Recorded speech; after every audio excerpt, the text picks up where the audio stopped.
So I will be talking about how do you recognize and regulate your responses right now as we are in this ongoing active situation, and dealing with the reactions that you might be having, and then how can you support those around you as well.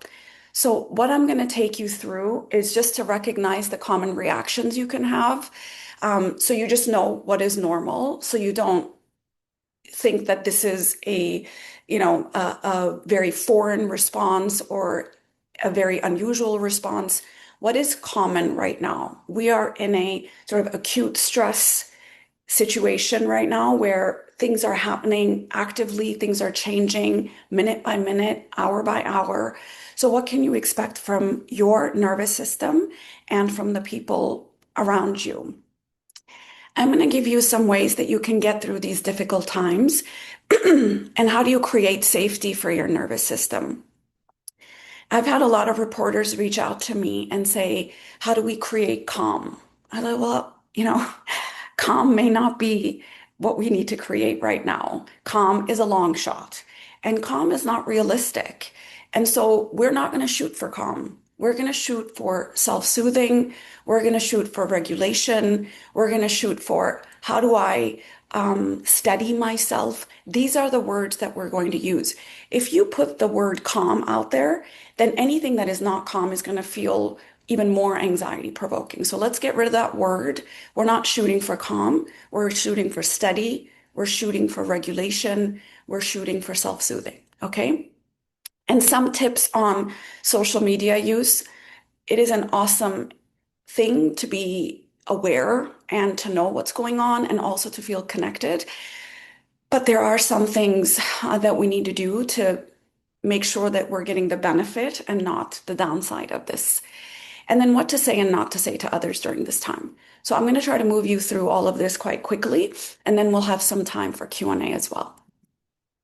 So I just want us to remember the Maslow hierarchy of needs at such times.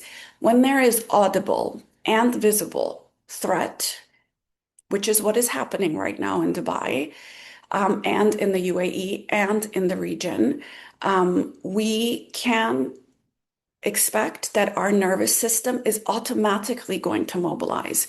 This is not something that you have to plan or think about. You can expect that this is going to happen. This is our survival mechanisms that are going active and online right now. Now, ongoing stress is very different from this kind of single event stress. So every day, every night, things are changing. Are we going to work? Are our kids going to go to school? What's going to happen? This kind of ongoing stress leaves your system more activated and more triggered for a longer period of time. So what you're going to need to do is going to be different than if there was one event and then we had to kind of cope with that event. So this talk is really going to be how do you deal with ongoing stress? Repeated alerts, impact sounds, uncertainty are creating a fight or flight response. This is going to happen, like I said, creating calm during this time is not going to be realistic, but how do you self-soothe during this time? So when that sound does happen, what do you need to do in the aftermath of that sound, and that noise for you to bring yourself back into a steady state? Obviously, if you have this ongoing exposure to news and changing information, you're going to be compounding your stress. While it is helpful, you are going to have to really kind of rein it in at times and do things like if you are super dysregulated, maybe not going on. These are things I'm going to share with you. So this is a stressful situation. There are things you're going to do that are going to compound the stress. There are things that are going to do that are going to help you regulate that stress.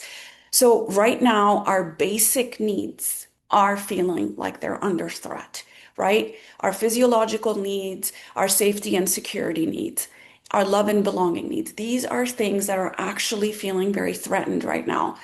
Many of us have family that are overseas that are very worried about us. Of course, the news is going to be far more sensational than what is happening on the ground. But even on the ground, things are feeling very, very scary for people. Very, very, this is unprecedented. We have lived where these things have not happened before in the UAE and in many places in the region, wherever you guys are dialing from.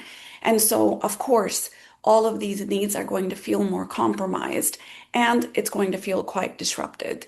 So, this is a very human reaction that you are having. Now, remembering that these are going to be very common reactions to such distressing events. You can have fear, anxiety, sadness, tearfulness. I felt quite tearful throughout the day. I don't feel as anxious, but I feel tearful. Like I'll be walking through, I'll be doing some household chores, and I'll feel like a flood of tears come up. This is just my nervous system regulating itself and doing what it needs to do. So when that does happen, you just kind of have to ride the wave. Shame, helplessness, disbelief, anger, betrayal, feeling overwhelmed. For those who have lived in times of war or unrest, this can be quite triggering of past experiences. Some can feel panic. Other people can feel numb, like I don't feel anything. And that also is a nervous system protective response. We don't want to force ourselves to feel anything. If you're not feeling anything, that is your nervous system saying, I'm flooded, I'm overwhelmed, I'm shutting it down. And so we're just going to move through it. So many people actually feel quite numb and dissociated during such times. And this kind of emotional detachment is quite a common response in people during such times. When it comes to cognition, your thoughts, it can feel quite foggy. You can feel quite, fragmented. Difficulty concentrating. Sometimes your attention can narrow. So someone who's able to do multiple things now can only just do one thing at a time. Again, very realistic response to such events. Being forgetful, catastrophizing, like this is the end of the world as we know it, black and white thinking, all or nothing thinking. These kinds of distortions can be a very normal response. Thoughts racing, reactive decision making.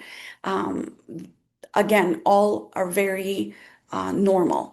Sometimes what happens with people in their thoughts is that they have a risk perception that is increased. So they become quite hypervigilant and they become quite like they're able to pick up on the danger more than they're able to pick up on things that are working well. So that's just our brain because we are human beings and we are wired for survival.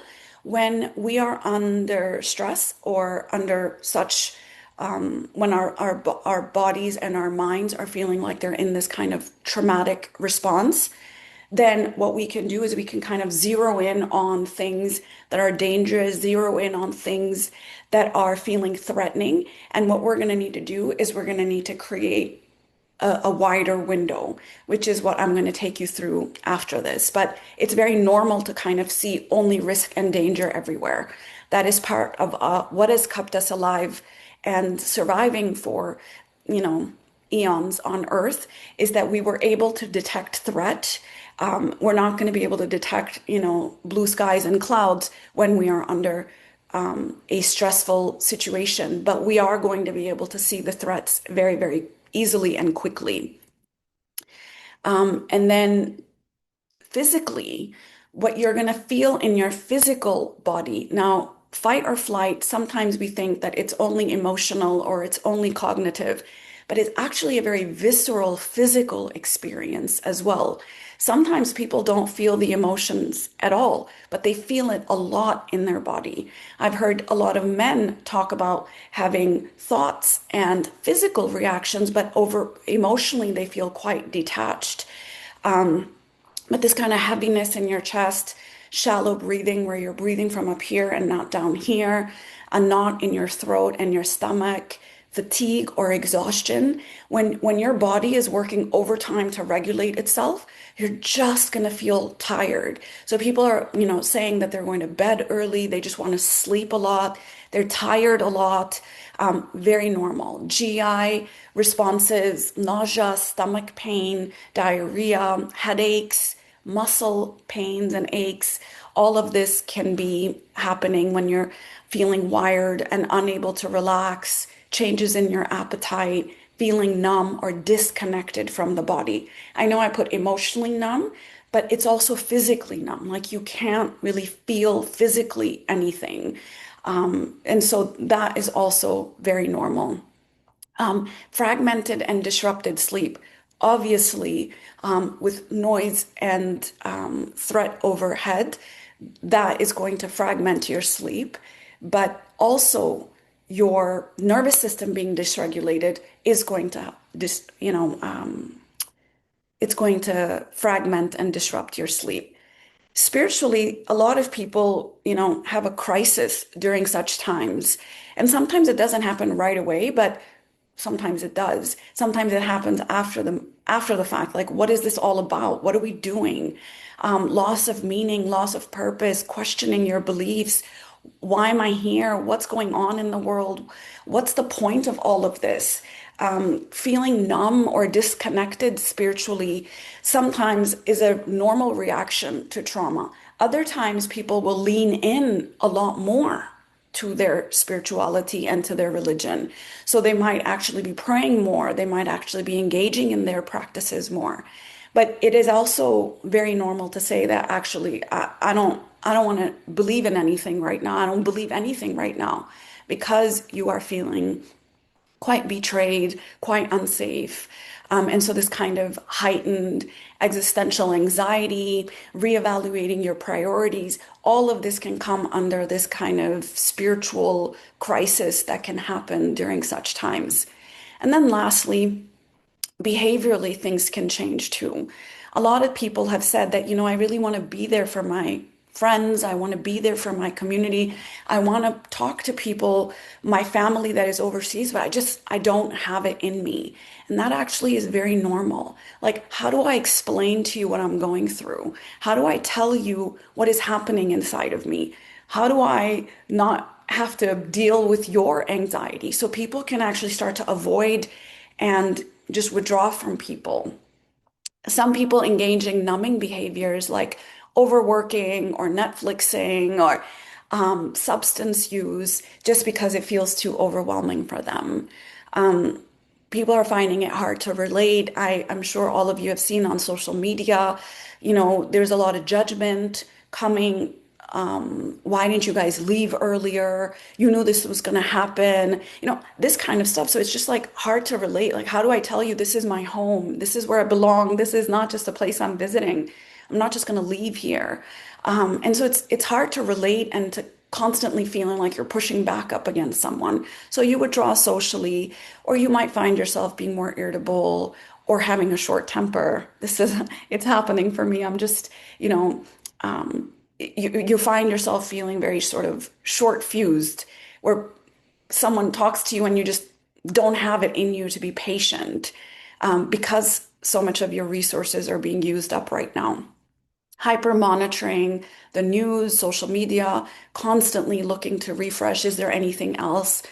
This is a very normal response, although we're going to suggest that that is not something you engage in and you just move in a bit more consciously. Repeated reassurance seeking, whether it's from loved ones, whether it's from social media, whether it's from news agency, like tell me I'm going to be okay, tell me I'm going to be okay, tell me I'm safe. Difficulty completing tasks. Now, this is, in other parts of the world, when there is a active threat situation, maybe work shuts down or school shuts down. But here we have something that feels like an active threat overhead. We feel like we're in the middle of a war zone. And we still have to keep working, and we still have to make sure that our kids are doing their homework. So it is a very difficult and draining experience. And so, yes, you will have difficulty completing tasks. Changes in your sleep or eating patterns, over controlling routines. So sometimes people can get hyper controlling, like, I want it done this way, we're going to eat at this time, we're going to do. While routine is important, it's also important to change maybe the word routine to rhythm. How can you have a rhythm through your day? Impulsive decision making, and just kind of escalating very quickly in conversations. These are all normal reactions to distressing events that we are going through. So if you've experienced any of these, many of these, uh, and sometimes people will say that a lot of mine shows up behaviorally, not emotionally, cognition, but not physically. Like, people have different reactions. Someone, your partner might be more behavioral while you're more emotional. So it can show up for different people in different ways. But these are all very normal reactions for an abnormal event that we are experiencing right now, abnormal events that we are experiencing right now. So, how do we navigate these difficult times? I'm going to take you through some of these things. So, first thing is going to be that these are things that I'm going to recommend that you avoid or limit. There are some things that we can't avoid. And maybe you happen to have, someone in your house that is catastrophizing or intensifying fear or escalating emotions. What I'm going to recommend is that you avoid or limit the time you spend with that person. Maybe have a quiet corner for yourself, maybe have a separate room, maybe put on your headset, but avoid a lot of time with people that are catastrophizing. It doesn't help anything to have people that are intensifying fear. If you follow us on our social media at the Lighthouse, one of the things we talk about a lot on there is one way you can contribute to your community, to your family, is to keep yourself steady during such times and not be one of those people that is catastrophizing or escalating emotions right now. Because fear and anxiety have a very high emotional contagion. During such times, which are unprecedented times, I know I don't like this word because I feel like we've been in unprecedented times since 2020, but we are in unprecedented times. And what happens during such times is that the inner critic goes on full blast. And what we want to do is we want to tell it to calm down. Just say, hey, listen, I hear what you're saying, but I need you to say it nicely, and I need you to, not be so harsh. So I always tell people, do not get rid of the inner critic because it's impossible. But you can engage with it and tell it to not be so harsh and say it nicely. Can you just say that kindly? Can you just say that nicely? And it usually does do that. So when you are dysregulated, when you find yourself really in a heightened state, it would be very important to avoid or limit distressing news, unverified voice notes, all these, especially parents, they like to send you a lot of information that is not verified. It is not coming from official channels. It is catastrophizing. Stay informed, but really in defined windows, and avoid opening any of those videos. Follow only official channels at this time. It would also be important to not ingest stimulants or depressants because they either amplify or they blunt judgment. So things like caffeine, alcohol, drugs, smoking, substances, it would be important to avoid or limit that. I know there are people that are finding that to be quite soothing, but you're actually draining your body of its resources when you do that. So yes, it does work short term, but long term, it's, over the week or over the days, it actually is depleting you and you are less able to show up. Multitasking is not a good idea during high stress because what you want to do is you want clarity. And when you do one thing at a time, this narrow focus actually supports clarity and it reduces overwhelm. Many of us are feeling overwhelmed right now, and that's very normal. But when you multitask, you create even more overwhelm. So, one thing at a time, one step at a time, one day at a time is what we are shooting for. Comparison of your reaction to other people, um, actually making major decisions right now also would not be a good idea. You are in a heightened, activated state right now, and that actually distorts your risk perception, which is what I mentioned earlier. Like we're wired for survival, so we're going to see risk, we're going to see threat. What you want to do is you want to avoid any major decisions right now. This is no time to be like, I'm packing up and leaving and moving. Like you may decide to do that, but right now you just got to get through the day and you just got to get through the week and stay close to the moment rather than making life altering decisions at this time. Don't compare your reaction to others. While someone might be totally calm, you might feel more dysregulated. Your reactions are based on your history, your context, your nervous system, your resources, internal as well as external. So just focus on yourself and don't think about what other people are doing and feeling at this time. And don't compare yourself to others because they don't have the same nervous system as you and the same history and the same context as you. Don't avoid necessary tasks. There are things we still have to get done. When you avoid these necessary tasks, they build up and they start to chip away at your inner capacity. And so, what you want to do is you want to break them into manageable tasks, whatever it is. Break it into small chunks and say, okay, I'm going to go at this for 20 minutes and then I'm going to take a break. 20 minutes, then I'm going to take a break. Because when you break them up and you start to move through them and do the necessary tasks, it actually reinforces your sense of agency as well. So we want to do what is needed. We want to get through what is important. But sometimes just seeing the big task in front of us feels too big and overwhelming. So breaking it up into manageable tasks is going to be important. And then rehearsing worst case scenarios is not helpful. Avoid this.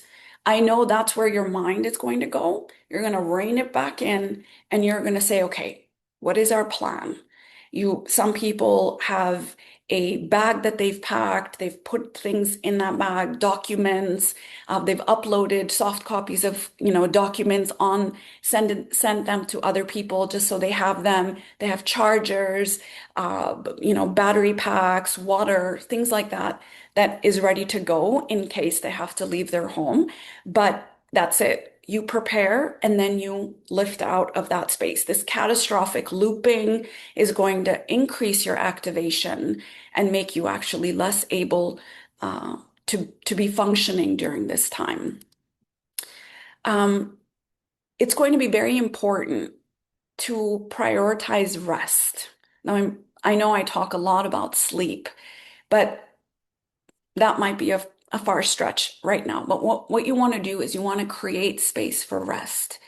And it's very normal to have disrupted sleep or fragmented sleep at this time. So have that as a realistic expectation of yourself right now. We're not shooting for perfection. We're shooting for rest and sleep whenever we can. There are people who are co-sleeping, having family all together in one room. This actually helps your nervous system regulate. For thousands of years on this planet, we have all slept in same rooms and in small spaces together. This actually makes you feel safer because you are co-regulating with each other. So create as much of a sleep routine and a rest routine throughout your day. Eat and drink of the earth, meaning avoid processed foods, junk food, fried foods, things that are not giving you life.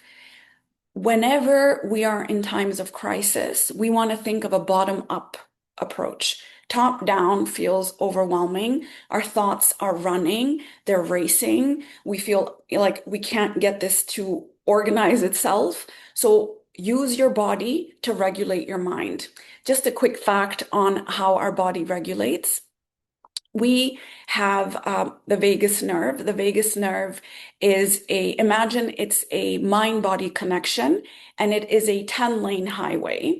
And when we say 10-lane highway, sometimes we think, oh, 5 lanes going down, 5 lanes going up. But actually, it's a 10-lane highway with 8 lanes going up. and 2 lanes going down. So if you really take care of your body, you are going to feel far more regulated during this time.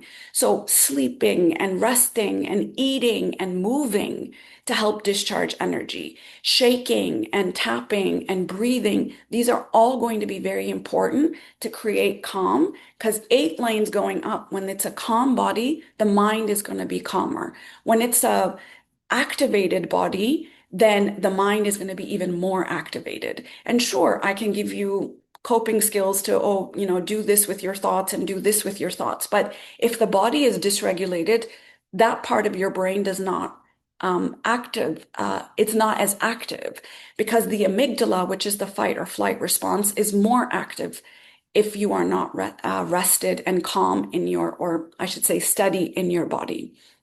So create some mindful pauses throughout the day. Um, and that can be just a minute, where you just take a minute and take a deep breath and do that maybe 3 or 4 times. It can be where you look out the window and look at the sun, or you look at a plant that is in your house, or you plant your feet firmly on the ground. These are all going to be mindful experiences. I'm not saying you sit and meditate for 30 minutes. Don't do that. You can't do that. Don't have that expectation of yourself. But there are some pauses throughout the day where you just say, okay, I'm checking in with myself. Adjust your expectations of yourself. Like I said, we're not looking for deep sleep and, 8 hour sleep and 1 hour exercise and any of these types of things. We're just looking to steady ourselves and move through the day.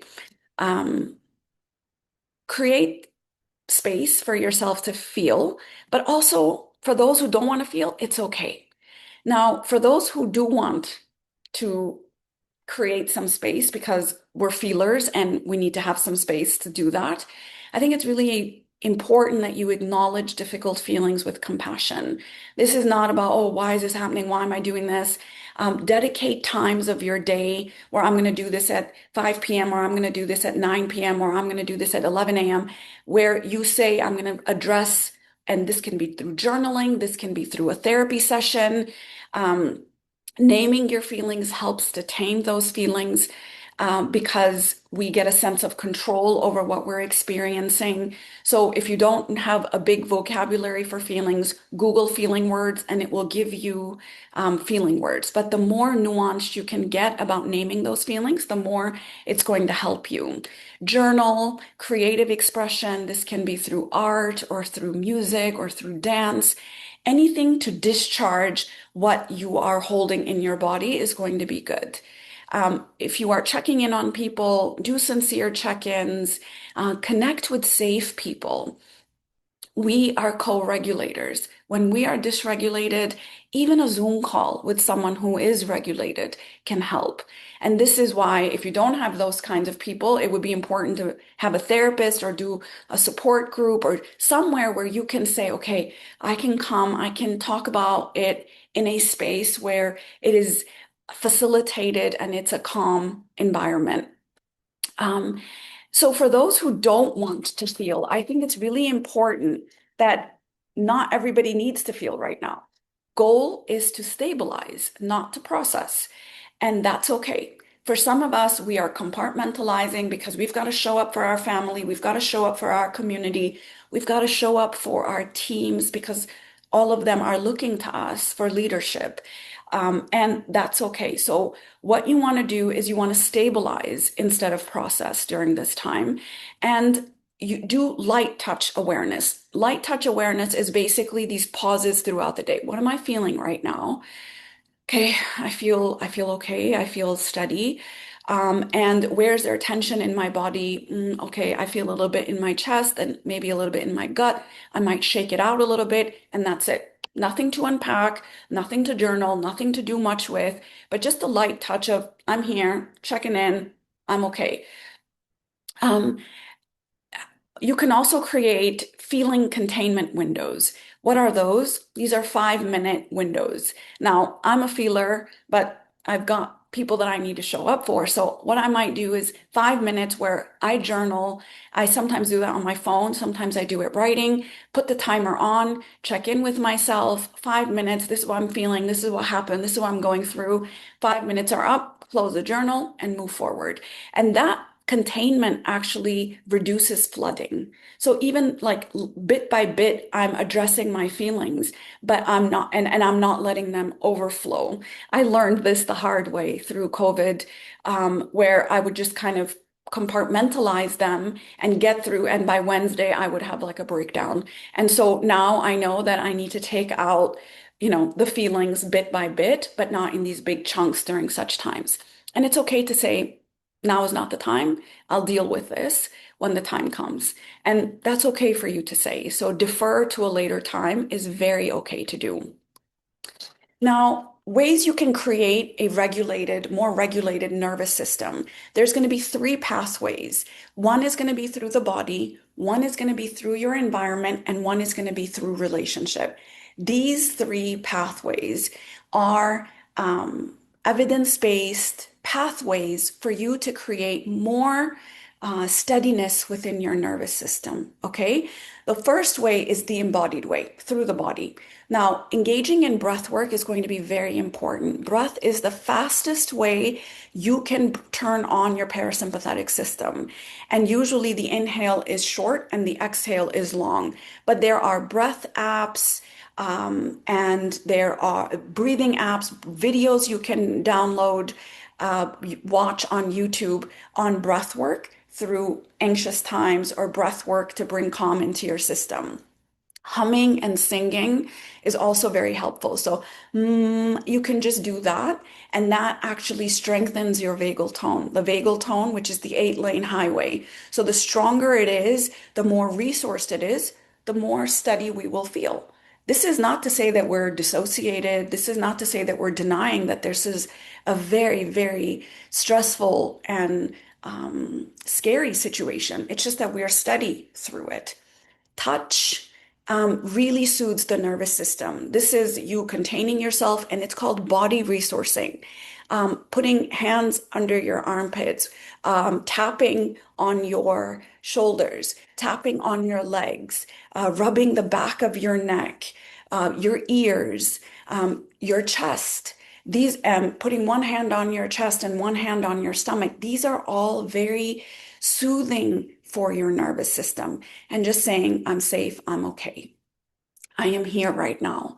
Movement, shaking, tapping, all of these are really great to discharge energy. You want to do this first thing in the morning, just shake for 5 minutes. You also want to do shaking in the evening for 5 minutes and throughout the day. You can just shake for 3 minutes at a time. And that is a great way to discharge energy that is activated inside of you. Long stretches, like yoga stretches. Those are also very good to get the blood circulation moving. This is also creating calm.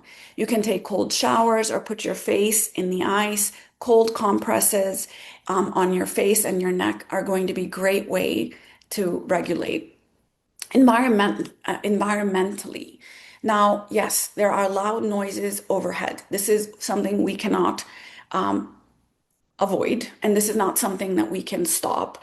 But if you have this kind of low, consistent sound, you can get a sound machine, or you can have a fan that's blowing, or music that is playing that can buffer unpredictable sounds from the outside.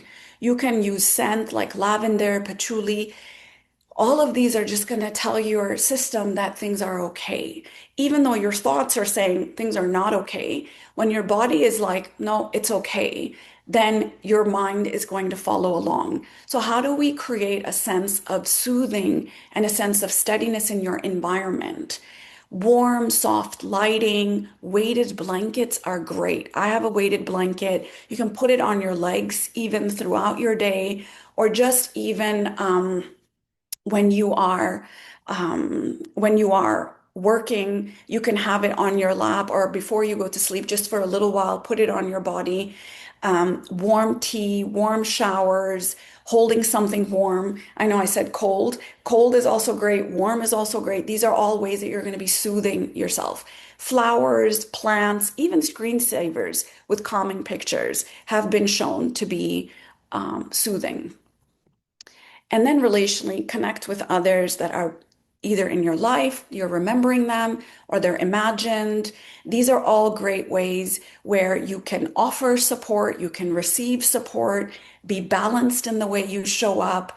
You connect through the eyes, through the ears, through the tone of voice, your facial expressions. If you're very activated, protect those around you from your energy. This is one way you can really be of service. That when I'm super anxious, I'm going to go in the washroom or, somewhere away from my family members, calm myself, usually through breath, or through cold compresses around my meridians. And then I'm going to come back out, so that I'm not spreading that around me. You can connect to the spirit, your higher power, to God, and stay physically close to people that are safe and can help you co-regulate.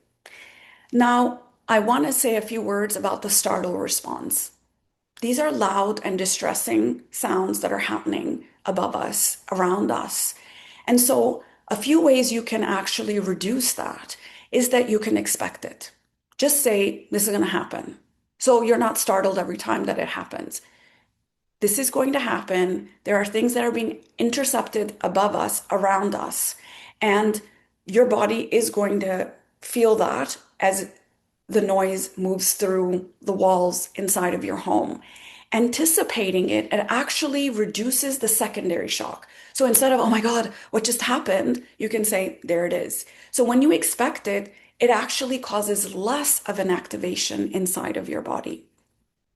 When that noise happens, when that startle happens, immediately take a deep breath and then exhale slowly for 6 to 8 seconds. You can teach your kids to do that, team members to do that. That the sound just happened. Breathe in and then exhale, and do this 3 to 4 times. The sound usually comes and goes. It's not, staying there all day long. So this is something that you can train yourself to do. That when you hear a sound, you'll do this deep breath. Again, telling your body all is okay. This is what is expected in order for us to stay safe. Ground yourself through pressure. Now, interestingly, when there's a sound that happens, we all startle like this. We all go up. So energy goes up when we are startled. What we want to do is we want to create a downward input. This, again, can be through weighted blankets, but if you don't have a blanket on you, press your feet firmly on the ground. Grip the arms of your chair. Cross your arms over your chest and apply gentle pressure. This will help stabilize the nervous system. So we want to create a downward pressure when the energy is going up. This will actually help you bring calm into that system. And then orient to the present. You want to be looking around you after the sound passes. Where are you? Who is with you? Alert has ended, and look for one sign of safety. Okay, one sign of safety is my windows are intact. One sign of safety is electricity is still going on. One sign of safety is my phone still has charge. Anything that says, all right, we're good, I'm safe. So orienting yourself is going to be very important during those times. Another thing to be conscious of is your emotional contagion. I know I've said this a few times, but I can't say it enough. Guys, emotions spread very automatically. There is such a thing as emotional contagion, and fear and anxiety spreads much faster than happy emotions. And so that's because our survival is linked to it. And so anything where our survival is linked to it, it's going to spread faster. So be very intentional about what you absorb, but what you transmit also. You are part of the calm, or you are part of the urgency and anxiety. So how you speak, the tone you speak, if you are sharing your concerns, find a way to present it in a way that is not going to be alarming and distressing for people. And also, if there are people that are alarmists, mute them, unfollow them, do what you need to do, because you are going to get influenced by that. It does create this kind of escalated reaction and amplifies your activation during times when you are following people that are going to be far more dysregulated. And so, and you can expect that this kind of repeated exposure creates even more urgencies and anxiety inside of you. Social media accelerates contagion because emotional contagion is like, okay, if I'm sitting with this person or I'm in a meeting or I'm with my family and I'm picking up on their energy, and that's going to actually affect my nervous system. You know how you can sit with people and all of a sudden you feel very calm, and then there are people and you feel spiky and no one has said a word. It's called neuroception. Our body picks up on signals and it picks up on their nervous system. And so that is a very normal human reaction. It is what has kept us alive, and it is what has kept us safe for for thousands of years. Now, social media, instead of just our immediate environment, thousands of people we are synchronizing to. So who you synchronize to, like go through your Instagram, go through your TikTok and say, who am I synchronizing to at a time like this? And you know what? You can unfollow them temporarily or mute them temporarily. You may not be able to get rid of them, but you don't need that right now. So calm is contagious, but it just is not as contagious as fear. So we need more calm in order to bring calm into our system than fear or anxiety. So, we usually say that positive thoughts are like Teflon and negative thoughts are like Velcro. They just are sticky. They stick more. They're going to create more urgency than calm thoughts. So we are going to have to do a lot more calm. And usually they say 1 to 5 ratio, 1 negative to 5 positive. So if you have one negative thought in your system, now you're going to have to offset it by 5 positive. So how can you actually just avoid the negative and stick to things that are more regulated and more steady and more factual and not sensational? Those who are working, we've done this before, although in a different kind of situation. But having a routine and a set place from where you will work is going to be important. Have a rhythm to your day. It's okay if you're off routine, but create some sort of rhythm where you get up and you get dressed and you show up and you do what you need to do for your family and you do what you need to do for work. Have movement breaks throughout the day. Don't sit all day long. You got to keep moving. Remember, anxiety and fear is very active. It's like a hyperactive energy inside of you. So the more you are able to discharge, the more you're able to move around, the more you're going to be steadier throughout your day. You want to create short work blocks. Have very realistic expectations of yourself, guys. You're going to have slower thinking. You're going to make more mistakes. You're going to be sensitive.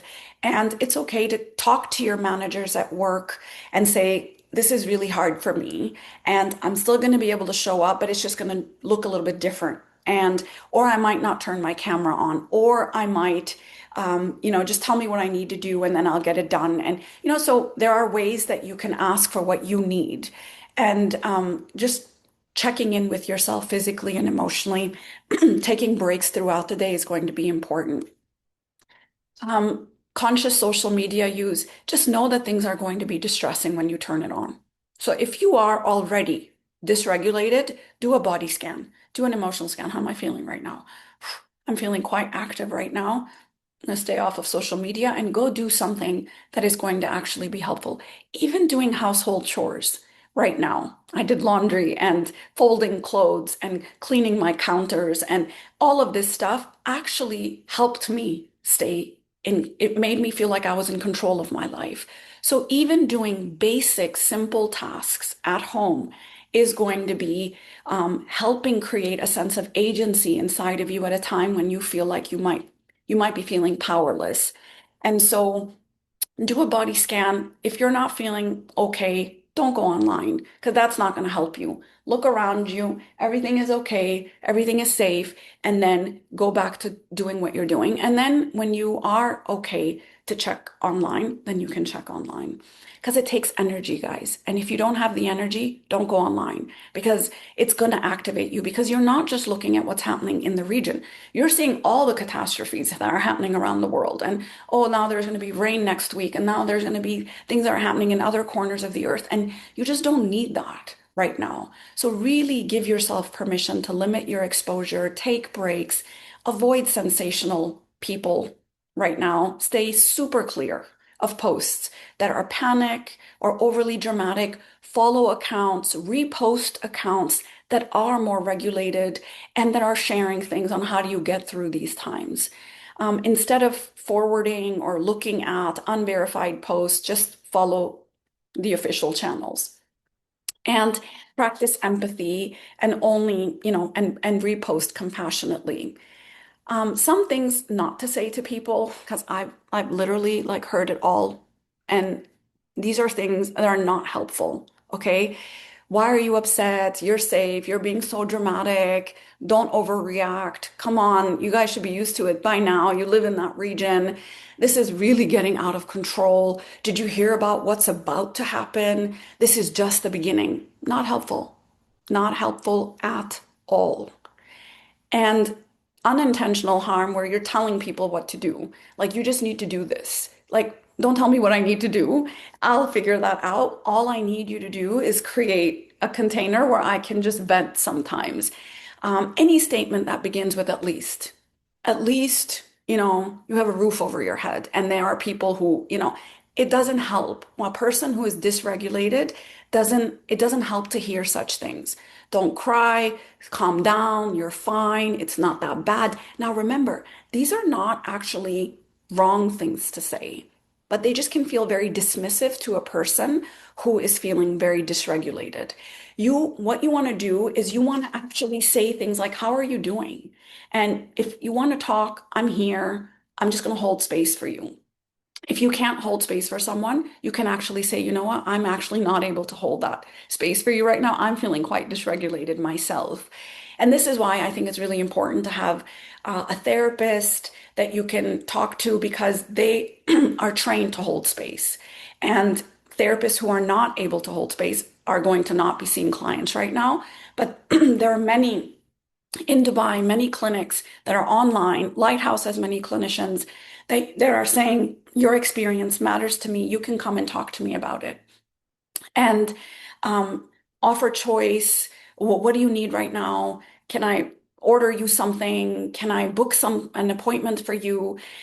Be just very conscious of the words that are coming out of your mouth and what the impact of that might be on people. Remember, intention is different from impact. We never intend to hurt anyone, but the impact of what we say can be very dismissive of people. So just tell me how you're doing. Yeah, this is really hard. We've never had anything like this happen.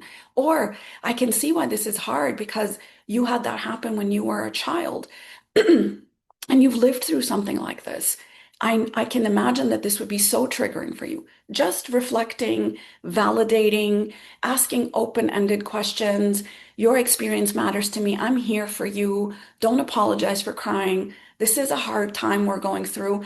This can just feel like, oh, okay, like I'm not losing my mind. I'm not going crazy. Something's not wrong with me. Whereas when you say things like, well, at least you have a roof over your head, what that can do to a person is make them feel like something's wrong with them. Like, why can't I just be okay with the fact that there's a roof over my head? It doesn't help that person move through their emotion. Remember, when an emotion comes, it has to complete its cycle. And if you just let them talk, the cycle will complete and they will go on with their day. But when the cycle is disrupted, that's when it gets stuck. That's when it becomes overwhelming. So now I have about 10, 15 minutes for your questions. Um, and I'd be happy to answer those. I also would like to say that the Lighthouse Arabia's Instagram account has a lot of other resources that you can, and we're constantly updating them. So I'm happy to share that as well with you. Okay, I have a lot of questions here, so I'm going to move through. Okay, you're welcome. I'm glad this was helpful. Um, so some people are saying my kids are like totally fine. They're going out, and I'm wanting them to stay home, and it's just really frustrating that they don't want to stay home. I think, we can expect this from our teenagers that they're going to want to be around other people. They're going to want to be around their friends. Some of them have been through COVID and they're just like, we're not doing that.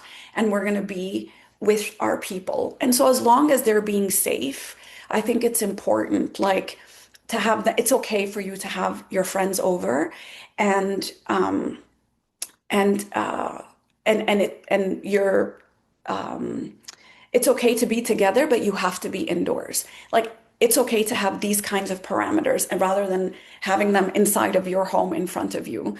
I know that as parents, you can feel super anxious about that, but I would trust that if, either have them in your house or have them in somebody else's house, talk to the parents of their friends and say, listen, my son is coming over and tell your son or daughter to just say, hey, listen, my son is doing this. So I can tell you that I get it, that you like in this person's house, in that person's house. And I'm just like, okay, fine. But keep your phone on. If I call, you better answer or you get seriously grounded inside the house. And it's also good to have your friends come over to this house as well. But I think wanting to study together, be together, it's very normal. Um,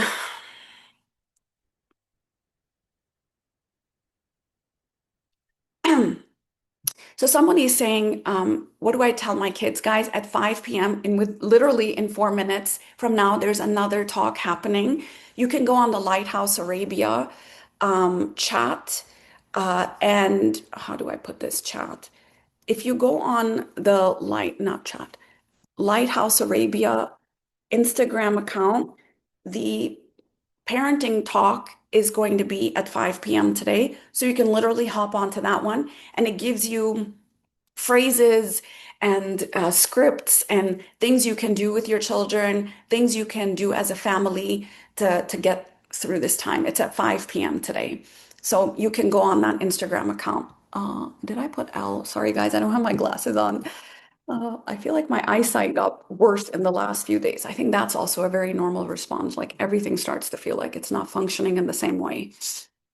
Um, so what do I do if I'm on my own? So the research is actually quite clear that if you are alone, having even just someone on Zoom that you just while you're going through your day, or if you're working online, just having someone even with you is going to be helpful. And so use Zoom, connect to communities, stay in touch with people, have calls every day. And if there is someone that you can go and, stay with, I think that would also be helpful. The recording is going to be on YouTube, guys. Um, So somebody said, can you explain the 10 lane concept through the mind and body connection? Yes. So the vagus nerve connects the brain to all the major organs in your body. Your stomach, your heart, your lungs, your liver, etc. Like it's going to connect your brain to your body. Now, the vagus nerve imagine it as a 10-lane highway. And when we think of a 10-lane highway, we think, well, if it's a mind-body connection, then the mind is connected to the body and the body is connected to the mind. Yes. And it's equally connected. No, it's not equally connected. Actually, 8 lanes are going up and 2 lanes are going down. That means whenever you are in a time of crisis, whenever you are in a time of anxiety or stress, what you want to do is you want to focus on regulating your body. Don't try to control your thoughts. Don't even try to control your emotions. Focus on controlling your body. How you breathe, how you move, how you rest, how do you bring steadiness into your body? That is going to determine your thoughts. So if I have a steady body, if I feel like I'm well resourced in my body, which is what I'm feeling right now, I'm feeling quite resourced in my body right now. That is because I'm shaking, I'm breathing, I'm eating right, I'm like hydrating. And you can do all of this, by the way, while you're fasting. I'm praying, even this, prostrating kind of pose. Stay in that when you are in the sujood. For those who are praying, that kind of position actually is very soothing for the nervous system. And this is a yoga move as well. So if you are not, you can do that. I think it's called the child pose. That is a very important pose. You can do that. And it also brings calm. So focus on like, how do I calm my body down? And breath is the fastest way for you to do that. Short inhale, long exhale. Even the double inhale, exhale is the fastest way. So what you do, you do something like that, and you are going to bring calm into your body faster. Another thing that you can do is focus on things that are working, focus on things that are calming. Like I said, even screensavers that have like islands and trees and blue skies, that can create what we call green brain or blue brain instead of red brain. So use everything in your body to bring a calm into your system. I am literally not using any cognitive techniques right now. Except for maybe when I move into like something catastrophic, I immediately go into, okay, what's going on in front of me right now? Name five things in my environment, name two things that are working, and things like that, where immediately it brings me into the present moment instead of keeping me out into the what if, move into the what is. And probably that's the only cognitive technique that I'm using. Everything else is body based. Everything else that I'm doing is body based. And I'm also being around people that are regulating, and I'm expressing my feelings with my therapist and creating these kinds of moments where I'm doing my self reflection as well, so I don't become flooded. Um, so someone says, as a team leader, when do I check in too often on my team? Do I do like a 15-minute Zoom call? Is that too invasive? I think it's really, whoa, sorry. My, um, um, as a team leader, I think it's important that you create space. Hey, listen, I'm going to be here, open door, open Zoom, and dial in if anyone needs to talk. I think giving them a sense of agency that you can dial in with me rather than a forced, you need to be here for this 15-minute check-in is going to be great. I'm here for you. If you need me, call. I'm here for you. Reach out. I'm going to be in my Zoom room at this time. It's going to be very important. Um, let's see. Yes, the link. Oh, sorry, guys. I don't know um, if anyone from my work is on here. Can you share the link with me so I can share with everyone here? Let's see. Oh, give me 1 second.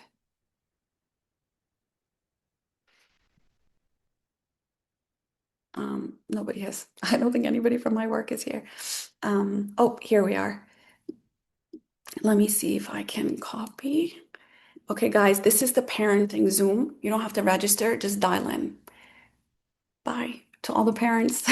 You guys can go. It's a really helpful webinar. There'll be some repeat, but a lot of it is very much child focused and what you need to do for them.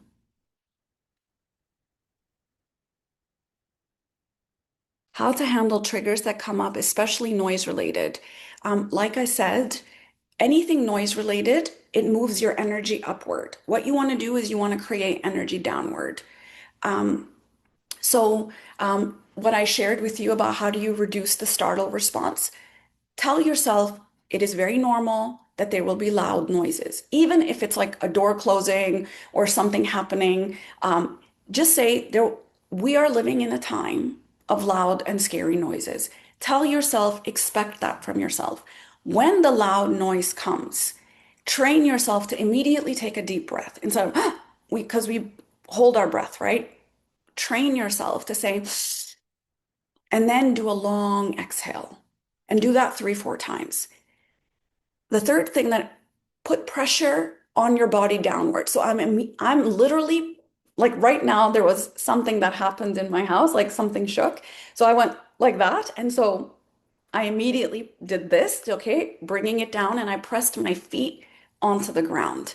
Or if you have armchairs, you can hold that armchair and just push yourself into the ground. You want to create a downward energy, okay? So that's what you do with any startling sounds, whether it's a door or whether it's noise above or down the street, pressure downwards. I would really recommend getting a weighted blanket. I'll share with you guys on my Instagram account. I'll put my Instagram here. Oh, wait. Are you guys getting all of this? Oh my gosh. I don't think I've been sending it to you. I've been sending it to myself. Here. Oh, hold on one second, guys. Give me one second. This is the parenting talk. This is my Instagram account. I will put the weighted blanket that I got. I think it's 1 kg for every 5 pounds of you. So you can also get one for your kids. And they're just like really, they just kind of create this light pressure. It's very soothing. And you can just have that. I mean, I use it all the time. I've had it for years um, because it really grounds me. It really helps soothe my nervous system. Yes, CBT is great for times like this. Guys, YouTube is a great resource. Look for anything. I know this has been a little bit controversial in the news right now or in the research world, but polyvagal exercises are great. They work. So YouTube polyvagal exercises, and there's so many like ways you can, like I said, with your hands under your armpit, with your hands on your neck, ears, rubbing your legs, your stomach, tapping on your belly, tapping on your heart. All of these are ways where you just say, okay, things are calm. Um, or I shouldn't say calm. Things are steady. Things are steady. YouTube, Lighthouse Arabia YouTube will have this recording. Co-regulation definitely can happen with pets as well. Pets are great co-regulators, and they may need you to co-regulate them too because it's a scary time for them as well. For the breathing, is it longer on the inhale or the exhale? Exhale always longer. Breathe in, and then if you do the double inhale, I forgot what it's called. But that breath is called something. But you do. So you want to breathe in, and just when you can't breathe in anymore, you want to breathe in a little bit more. And then you want to hold for a little bit, and then you want to exhale for 6 or 8, and 6, 7, 8, whichever one. You can also do box breathing. We breathe in for 4, hold for 4, breathe out for 4, hold for 4.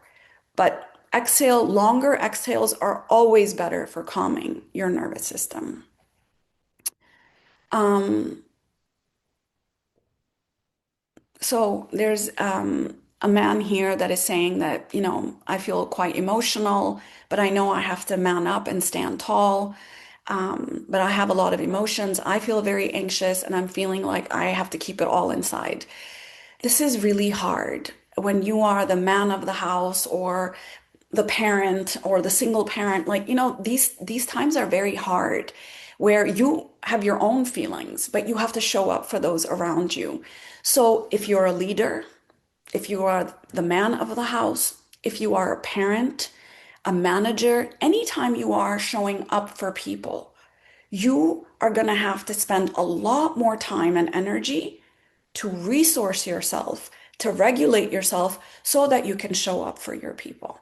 This is something I'm not a man, but I know I have to do as a psychologist, as a mother, as a community member, someone who says, this is my responsibility that I'm an emotional person. I have many feelings, just like everybody else.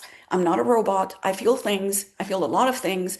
But what am I going to do to take care of all of these big feelings so that I can show up for my people? I am engaged in therapy. I do these light check-ins.